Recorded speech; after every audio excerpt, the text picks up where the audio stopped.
بس اوقات ہوتا ہے میں صحابہ کا نوکر ہوں، میں اہل بیت کا نوکر ہوں، میں وکیل اہل بیت ہوں، کے صحابہ نو پہ جاندے نے.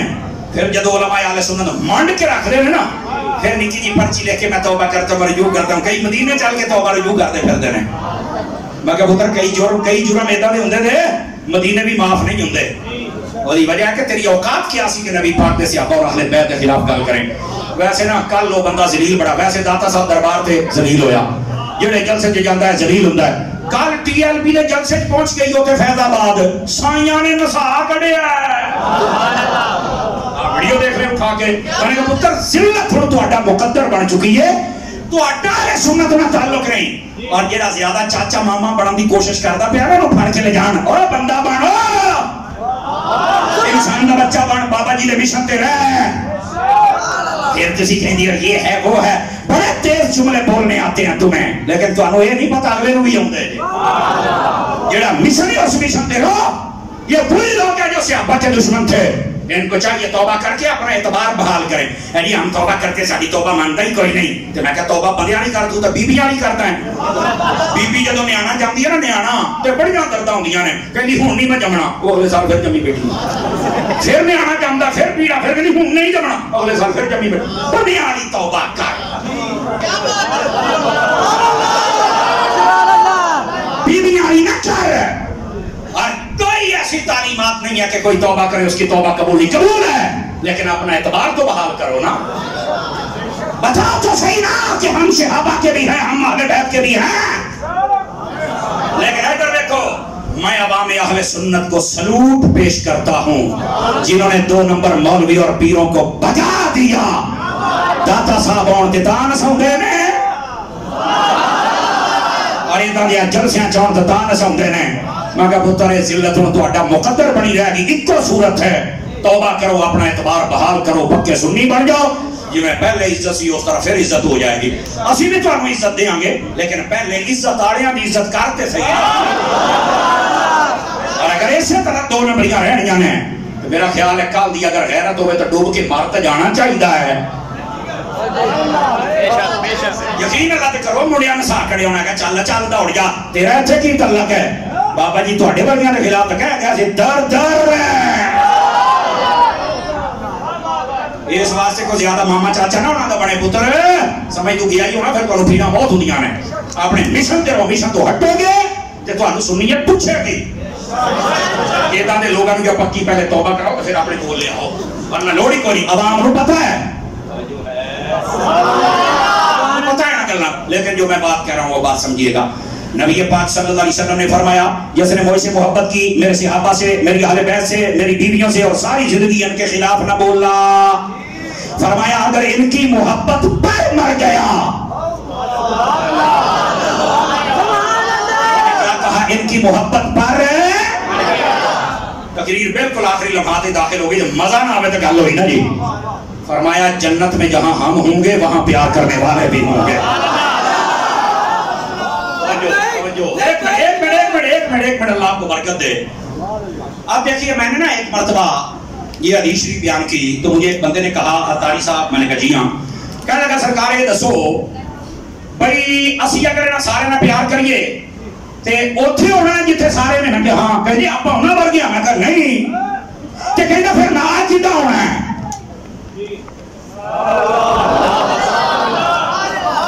بظاہر سوال تو اس کا مشکل ہے، لیکن جواب ایک منٹ. مفتی احمد یار خنیمی نے جواب دیتا ہے.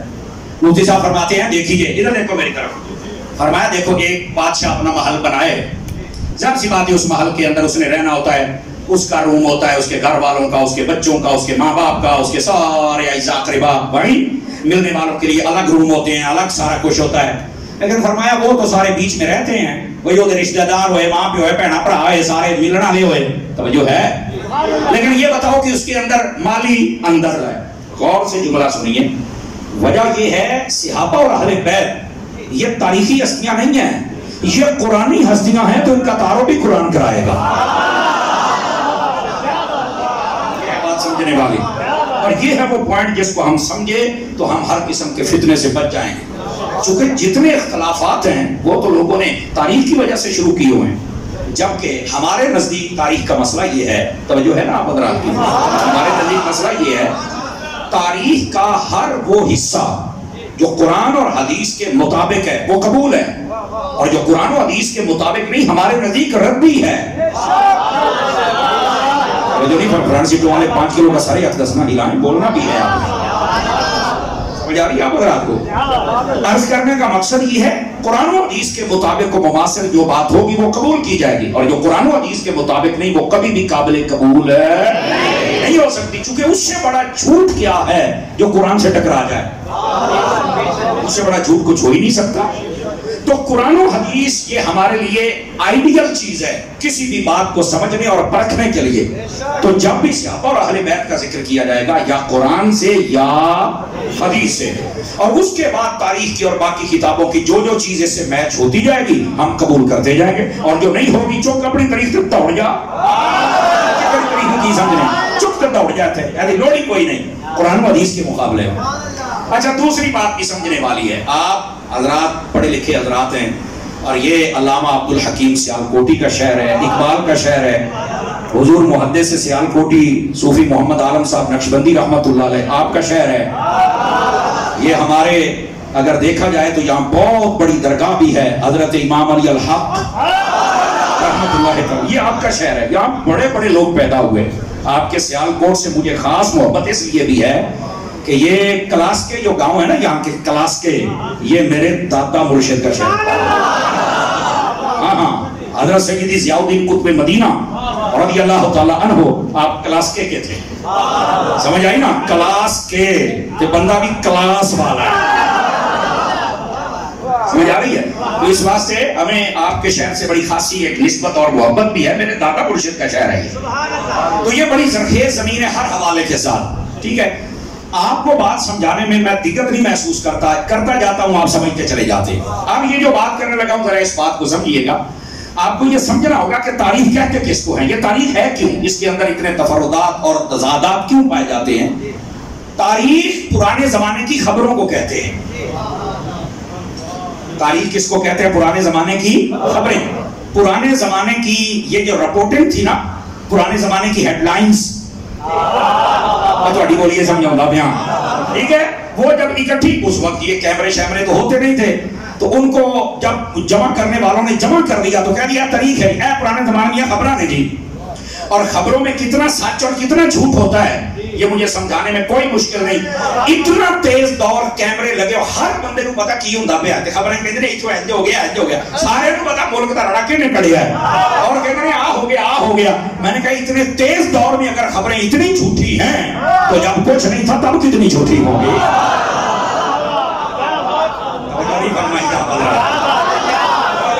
آپ کو پتا چلے کہ یہ تاریخ اس کی اوقات کیا ہے، سمجھ آئی نا؟ اس لیے میں نے کہا ہر وہ چیز جو قرآن و حدیث کے مطابق ہو وہ قبول ہے، اور جو قرآن و حدیث سے ٹکرا جائے وہ ہمیں قبول ہے۔ اور یہ بڑی بنیادی باتیں جو فقیر آپ کی خدمت میں عرض کر رہا ہے۔ عزیزان گرامی، ہم سب کے علم میں ہونا چاہیے تاریخ پرانے زمانے کی خبروں کا نام ہے، رپورٹنگ کا نام ہے، پرانے زمانے کے ہیڈ لائنز کا نام ہے، اور آپ کو پتا ہے پرانے زمانے کے صحافیوں کی اکٹھی ہوئی خبروں کا نام ہے۔ آج کل کے صحافی کی کرتے ہیں 5 سال بعد دستے ہیں میں فلانے بندے نے اتنے روپیے دیتے سی تو میں غلط رپورٹ دینا تھا، لکھ لعنت تیرے جمن تے، 5 سال بعد تو دسن دیا بھی میں جھوٹ بولیا ہے، تو یہ انہاں دا یہ حال ہے۔ آپ توجہ نہیں فرما رہے میری بات پر، یعنی میں آپ کو صرف اس کا تعارف کروا رہا ہوں، آپ یہ نہ سمجھے کہ تاریخ بدری کی ساڑھے سر تے سوار ہوئی ہے، کوئی سوار شوار نہیں ہے۔ ساڑھے نزدیک اگر اہمیت ہے تو یا رب کے قرآن کی ہے یا میرے مصطفیٰ کے فرمان کی ہے۔ Are you understand؟ سمجھ آ رہی ہے بات کی؟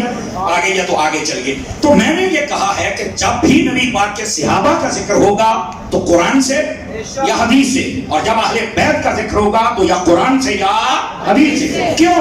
اب آپ کو جملہ سننے میں لطف آئے گا کہ یہ ہستیاں تاریخی نہیں قرآنی ہیں، ہستیاں قرآنی ہیں اور تعارف تاریخ کروا رہی ہے۔ آپ کو سمجھ آ رہی ہے نا میری بات کی؟ یہ تو وہی گل ہوگی نا کہ بابا جی خادم رضوی نو ڈسکس کرتے پہلے ٹرامپ ہو رہی گل کرنا، آپ کو بات سمجھ آئی کوئی نہیں آئی؟ ڈاکٹر اشرف حسن جلالی کو جناب ڈسکس کیا جا رہا ہے، کون کرتا ہے؟ مودی۔ تیرا تعلق ہی نہیں میرا بچہ، آپ کا یہ موضوع آپ کو پتہ ہی نہیں ہے۔ تو جو ہستیاں قرآنی ہیں تو ڈسکس بھی تو قرآن کرے گا نا۔ قرآنی اگر حدیث کی ہستیاں ہیں تو پھر حدیث ہی ڈسکس کرے گی نا۔ میرا خیال تھوڑا مشکل بھی موضوع ہے اور انٹرسٹنگ بھی ہے۔ یہ میں آپ کو پوائنٹ سمجھا رہا ہوں، یہ ہے وہ لائن، یہ ہے وہ ڈائریکشن جس کے اوپر آپ آ گئے تو آپ اہل سنت کے راستے پر آ جائیں کہ جب بھی صحابہ اور اہل بیت کا ذکر کرنا ہے خیر کے ساتھ، سب کا اور قرآن سے۔ یہ تین پوائنٹ سب سے زیادہ ضروری ہے۔ اب آ جائیے اگلی بات، قرآن ان کے ریلیشن کو، آپس کے تعلق کو کیسے بیان کرتا ہے۔ اب ہمارے یہاں یہ محرم کا مہینہ آتا ہے نا تو بس اوقات تلخیاں بڑھ جاتی ہیں۔ امام حسین کا ذکر کرتے کرتے کئی لوگ صحابہ کے خلاف، اور کئی لوگ یہ واقعہ بیان کرتے کرتے امام حسین کی مخالفت بیان کرتے ہوئے یزید کو ابا بناتے ہیں۔ میں نے کہا تم دونوں غلطی پر ہو، اپنی اصلاح کرو۔ تمہارا یہ حق ہی نہیں بنتا کہ تم صحابہ کی دشمنی کرو یا امام حسین کی کرو، مسلمان نہیں ہو۔ زندہ بندہ بول سکتے ہیں، زندہ بندہ دوسرے بندے کا بولتا ہے۔ اور میں کلاس میں بیٹھنے والا بندہ، مجھے آواز چاہیے آپ کی۔ پھر سوچ جتنے میرے پیر بھائی بیٹھے ہیں، آپ نہیں چپ رہ سکتے، پیر بھائی بولیں گے تو باقی بولیں گے نا۔ سمجھ آ رہی ہے میری بات کی؟ تو یہ مسلمان کو زیب نہیں دیتا کہ وہ صحابہ کا مخالف بنے یا اہل بیت کا بنے، نہیں، مسلمان کو زیب نہیں دیتا۔ گرامی قدر حضرات، اگر یہ محبت آپ کو ملے گی تو میں ایک نہیں دو نے باواں کھڑیاں کر کے کہنا تو انو اہل سنت کو لپے گی، اور اس محبت کے بغیر چارہ بھی نہیں ہے۔ یہ میں بات آپ کو بتا دوں، اس کی وجہ یہ ہے کہ یہ محبت قرآن سے سکھائی گئی ہے۔